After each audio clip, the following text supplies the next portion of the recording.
Good morning, I'm Delayne Sigerman. I have one more day left as a current City Council Place 4 of Kerrville, and it's my pleasure to have with me today our current mayor and newly re-elected Mayor Bill Blackburn, who's going to talk a little bit about his role during and his challenges during this pandemic. Yeah. So, Mayor, if you'll tell us, you probably never dreamed in your wildest dreams as mayor that you'd have to handle something like this. How was that? Nobody told me. so Darn. that was, beginning in February, 3 weeks after the first death in Washington State, the city, the county, and Peterson Health met representatives and began to talk about, okay, what does this mean? Where's it going to go? And of course, it was called a novel virus. Right. So we didn't know where it was going to go. And then in March, we began weekly and then semi-weekly meetings. And it's interesting of that group that came together. And what was our purpose was, let's look at what's going on, what's happening, where are the challenges, what do we need to do, where do we need to cooperate. But in that group was the fire chief, Danny Smith, who led for the city at the point of keeping us informed about numbers and testing and so forth. Then emergency management personnel from the county and the city, the county judge, the CEO of Peterson Health, the superintendent of Kerr Independent School District, president of Shriner University, and then the city manager and me. And we would meet upstairs on the second floor over in the parking garage area, which was called the City U. Mm-hmm. And then next to us was a hotline where you had two people that were just taking calls. People want to know, okay, what's happening, what's going on, everything else. And that proved to be very effective. Right. But it was overwhelming because you didn't know where it's going to go, even how contagious it was. What are the results of getting it? And early on it was that, it's only senior adults that are really affected. Later we discovered that was not the case. When you look at follow-up studies, much younger people who got it, many of them have had some continuing difficulties. That's right. So the team that you just described and named, could you say, what was that like to work with that group? They're so specialized and worthy of their role in this. How was that to work with? It was great.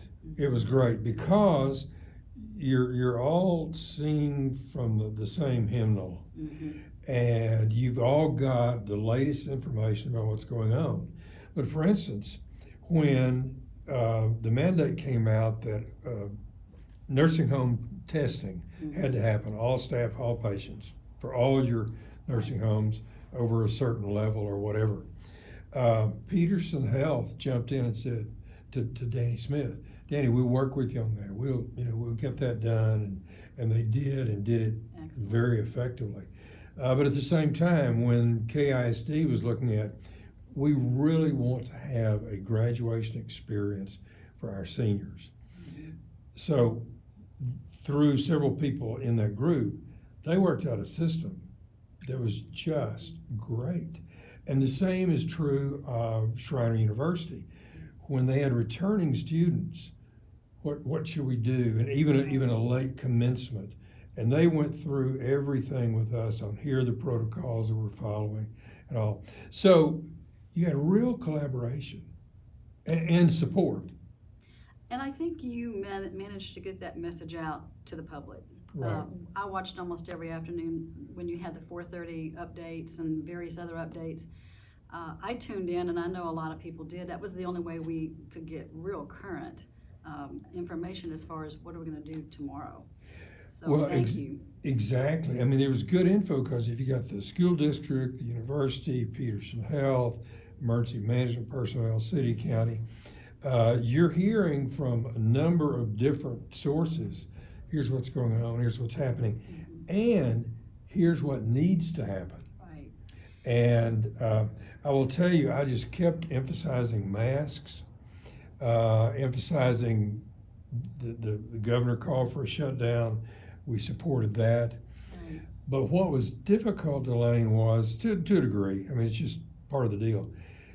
You had people that would be very angry and upset at me because we had not done more.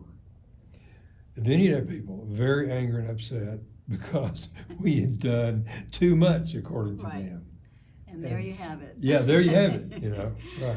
Well, would you say that Kerrville, being a small town and able to pull together very quickly and already very personally knowing your team very well, do you think that's an advantage over some of the larger cities, that we had already a relationship with all of these team members?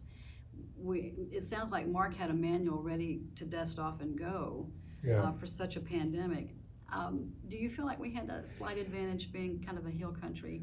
Well, yes, there are some advantages, but one of the advantages is that Mark McDaniel, the city manager, had led the Ebola response in Dallas when he was assistant city manager. Okay, so And when he was in Corpus, he had dealt with hurricanes and so forth. So this was not his first experience at this kind of thing. I think being a small place definitely had advantages. If you were in a larger place, for instance, like Houston, you got huge institutions dedicated to public health and so forth. But we had good people. Mike Blanton, the chief medical officer at Peterson Health, had a 27-year career in the Army, including public health. And so we were helped by that. So personally, how did this affect you and your family and maybe your good friends and neighbors? In terms of good friends and neighbors, not that much. But our daughter in Hewitt, just west of Waco, suburb of Waco, she and 5 of their 6 kids, she and they later discovered her husband, and 5 of their 6 kids ended up with COVID. Oh my. The kids and Kara's husband did well. She had a real struggle. Chills, aches, and then fatigue as she was able to get up and go a little bit more. And She's doing good now? Some respiratory problems. She's doing better. Good. Silver lining. Did you have a silver lining that most of the people I've talked to have had? Some bonus they just didn't expect. Well, one that I didn't expect, my study at home had become basically a place to warehouse files and books and music and everything else. And when the shutdown happened, I got in there and started straightening it out and discovered many things. I had music, for instance, that I hadn't listened to in a long time that I thoroughly enjoyed, and getting the thing organized. And so it's sometimes it takes a pandemic to make us take a break and reflect. It is. And the other thing is this, that I work part-time at the hospital. And getting to know the hospital staff and seeing their earnestness about caring for people and their preparation and their diligence, boy, that is impressive. I mean, some of them are walking into danger. Yeah, this is true. I interviewed Corey Edmondson, and he pointed that out, but he has a very strong troop of people that just do what they have to do. So we're very lucky. We're very fortunate to have them. We're extremely fortunate. Well, I thank you for your service during this. And I know that you personally had some challenges just dealing with something that was new, but we really appreciate your kind, gentle, calm, strong leadership doing this. So thank you for the interview. Thank you for taking us through COVID.